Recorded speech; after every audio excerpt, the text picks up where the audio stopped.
In today's digital world, businesses and organizations are increasingly reliant on their online presence to attract customers and build their brand. But what happens when their online presence turns negative? How can a business or organization maintain a digital footprint in order to ensure a positive image and reputation? In this episode, we'll explore the importance of having a positive digital footprint for both businesses and organizations, and what the risks are of having a negative digital footprint. And lastly, what are some of the best practices for both building and maintaining your digital footprint online? Whether you're a business owner, a marketer, or simply just interested in the world of digital marketing, this episode is for you.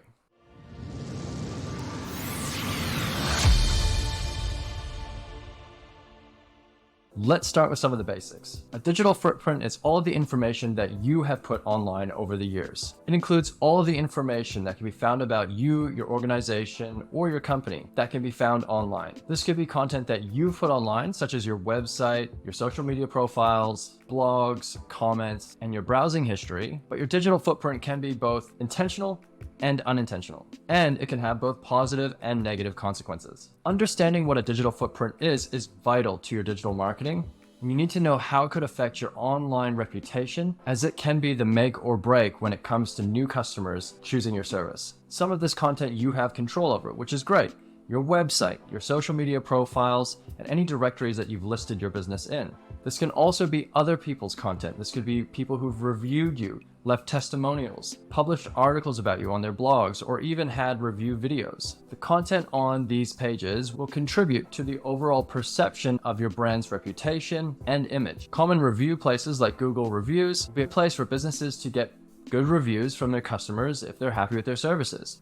Focusing on your digital footprint can be hugely positive for an individual, a business, or an organization. A positive digital footprint can increase your online visibility massively, whether it's by having great content on your website that helps you get onto page 1 of Google for common searches, therefore opening up thousands of visitors to your website, or posting really viral content that gets you millions of views on Facebook or TikTok.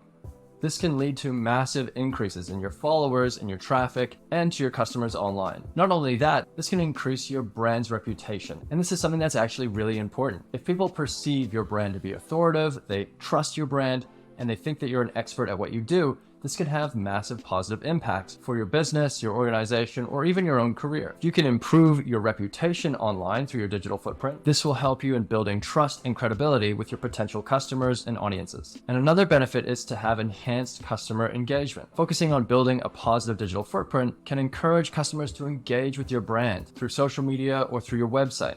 This can vastly improve the relationships that you have with your customers and create a loyal following. For example, we could look at a brand like Tony Robbins. He has an amazingly well-built website that helps convert high-ticket sales for his events. He has a podcast, a video channel, and he dominates social media with short-form and long-form videos.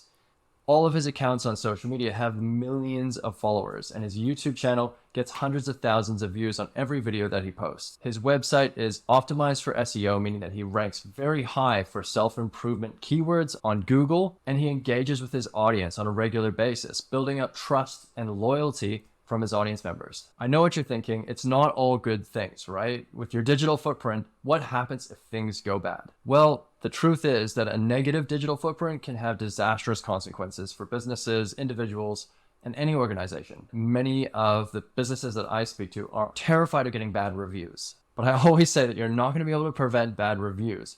What is important is how you handle those bad reviews. How do you handle and mitigate the damage? Let's use an example of two different businesses. Let's say there's two businesses that work as physios in the local area. Business A is well known in their local community for their excellent service and personal approach. However, over the last 10 years, let's say, they haven't paid much attention to their online presence. And they got a website built, but it's not very good. It's not mobile friendly, and it doesn't really drive any business. They don't have any social media profiles, and they haven't set up anything like Google My Business to help their customers in finding their location. Let's say that one of their customers makes a referral to one of their friends and says, you should check out this business, tells them their name, and that new potential customer goes online to try to find them. They spend a while trying to find their business because they're not coming up at all. When they finally find their website, the website's difficult to use and they can't book online. So they find their number and give them a call and book in an appointment. Now, unfortunately, because they couldn't go on Google Maps and find their business, they get lost. They showed up late to their appointment, only to find out that because they were late, the appointment had to be canceled. So what does this new customer do? They jump online, find somewhere they can leave a review, and give them a 1-star review. Now, because Business A doesn't use any online tools and doesn't check their digital footprint, this bad review ends up ranking high on Google with their business name, therefore meaning that that's the first thing people see when they search the business name. And because the owner doesn't know it exists, and now this bad review is the first thing that comes up on Google when people search their business name. So new prospects see this review and it scares them off. And because Business A doesn't check their online presence, they don't even know that there's a bad review, so they can't respond to it accordingly and try to fix the situation. On the other hand, let's say that there's company B that is in the same situation, except that they've really stepped into setting up a positive digital footprint. They had a well-designed website that works great on mobile that allows people to book online. They set up their Google profile so that people can find them on Google Maps and they come up quickly if people search their name. They've even set up a YouTube channel where they have a whole bunch of common exercises to help with pain points that their customers experience and FAQs as well. And they have a podcast which they use to cut up all their content and share that on their social media profiles. Well, let's say the same situation happens. One of their customers gives their friends a glowing recommendation that they should check these people out. They give them the name, the person jumps online and gives them a search with their business name. On Google, they see their profile with a bunch of good reviews. They see all of the opening hours information. They see a link to their website, how they can get in contact, and a message now button. They can even book an appointment directly through that first page result. On top of that, they've got a series of videos that come up, which one of them talks about an issue that they're having with their lower back. Needless to say, this new potential customer is very impressed. They book an appointment online, they watch that video, and they get to feel for the practitioner at Business B.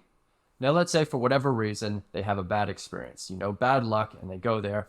Well, they leave a bad review on Google. However, Business B knows when they get bad reviews, they're immediately able to reply to that, apologizing and owning the situation and fixing it by offering them a free complimentary session to try to make amends for the bad experience that they've had. The customer is very appreciative, thanks them for that, and removes the bad review off their Google reviews. So Business B was able to really go above and beyond for their customer, and because they were able to address their bad review, they were able to save the relationship. That customer was able to take off their review and they've been able to fix the damage. It could be the same business, but with very different digital footprints. Not only can your digital footprint help you build a strong reputation online and help attract new customers and maintaining good reputation and positive image online. So you're probably asking, what are some ways that you can maintain a positive digital footprint? Well, the first thing is to Google your brand. See what comes up and look at all of the results in that page. With your website, your Facebook, your LinkedIn, your YouTube channel, click on each of those links and make sure that that content is what you want to be seeing. Conduct a customer journey audit of your website. Go through it as if you're a customer and think, am I able to find the answers to my questions that I'd have and be able to take the next steps with your business? Next, have a look at your social media and make sure that all of your profiles are in sync. You've got up-to-date photos, up-to-date bios, and you've got a clear call to action if people want to contact you as well. When it comes to Google and getting your business to the first page of Google, it's a bit of an effort. This is a marathon, not a sprint, and it does take a lot of time. So what you want to be looking for is there ways that you can put your voice out there, put out regular content that suits the way that you like to communicate. If you're a writer, write blog articles and make sure that those are being published on a regular basis. If you like to talk and you're like me, do a video podcast, because this is the easiest way that you can continually publish content that will help with your digital footprint. Podcasting is one of the best ways, in my opinion, to grow your digital footprint. It'll help you get brand awareness, it'll help you grow your audience, and it will show that you're an authority in whatever it is that you want to talk about. Further to that, you can take that content and you can slice it up for all of your social media profiles, which in the long run should help you with solidifying a positive digital footprint. Lastly, it's important that you're social listening. There's some great tools that can help you in tracking your reviews and mentions on social media. One of the tools that I love is Hootsuite. There's another called Social Mention and Owler are all tools that you can use. Some of those I think are free that will allow you to say, if people use this hashtag, they tag me in anything, or if I get a review, I want to be notified. And on the topic of reviews, it's inevitable that you may get bad reviews. People look for ways that they can vent their frustrations. If you do get a bad review, the first thing to do is to address it. Apologize and own the situation and offer a way to remedy this. Try to take it offline and don't lose your cool. It's very easy to take things personally when you are the business owner or you're running the organization. When you see a bad review, you cannot help but take it personally. Take a deep breath. Understand that this person is trying to vent their frustrations, and it's your job to try to fix that situation and to come away with a positive outcome. If you're able to turn that around, great. You've won a customer back, and that's the best possible outcome. But at worst, if you're not able to rectify the situation, at least other people who see your reviews will be able to see that you do care, that you do address people, and if you do it in a good way, they'll go, wow, they really went above and beyond in that situation. People know that some people can be crazy. Let's be honest. People might just be having a really bad day.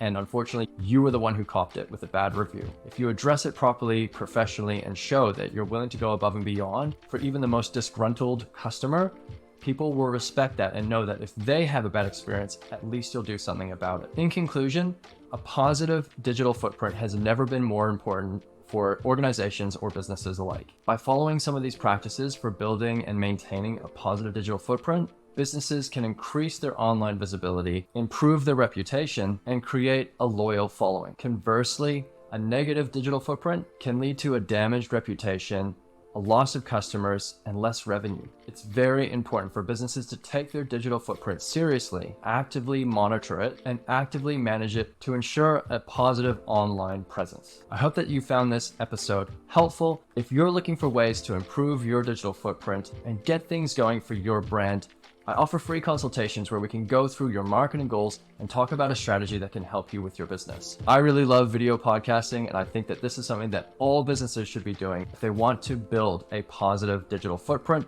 but there's many different ways that you can do it.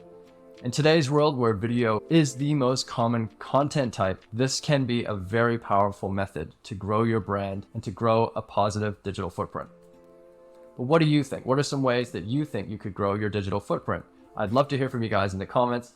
Thank you so much for listening, guys, and I'm wishing you all the best with your marketing. Take care.